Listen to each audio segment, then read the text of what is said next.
మార్గశిర మాసంలో మనం ధనుర్మాస వ్రతాన్ని ఆరంభించుకుంటున్నాం. మృగశిర నక్షత్రం పౌర్ణమితో కలిగి ఉంటుంది కనుక మార్గశిర మాసం అని అంటున్నాం. ఇది చాంద్రమానం అంటే చంద్రుని గతులను అనుసరించి చెప్పే మాసం. ఇక ధనుర్మాసం అనేది సూర్యమానంగా సూర్యుని గతిని అనుసరించి చెప్పేది ఈ ధనుర్మాసం. ధనుస్సంక్రమణం, మకర సంక్రమణం ఇవన్నీ కూడా సూర్యుని నడకను తెలియపరిచేవి. ఇక మన గోదాదేవి విల్లిపుత్తూరులో విష్ణు చిత్తుల వారికి తులసవనంలో దొరికిన బాలిక.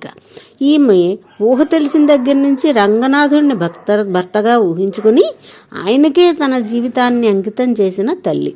విష్ణు చిత్తుల వారు పూలను సేకరిస్తే ఆ పూలని దండలుగా మార్చి అవి అందంగా కుదిరాయో లేదో అని తాను ధరించి వాటిని రంగడికి పంపిన తల్లి.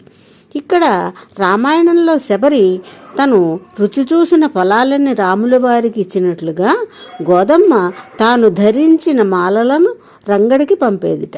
నవవిధ భక్తి మార్గాల్లో చివరిది ఆఖరిది అయిన ఆత్మనివేదన ద్వారా రంగడిలో ఐక్యమైన తల్లి మన గోదమ్మ.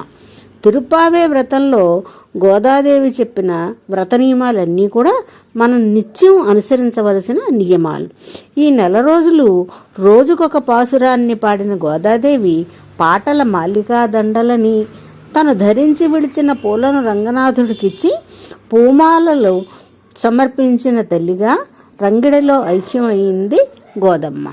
పూమాలిక, పామాలిక, పాటల మాలిక ఈ రెండింటితోటి రంగడిని ప్రసన్నం చేసుకున్న గోదమ్మ మనందరికీ కూడా ఆదర్శనీయమైన మహిళ.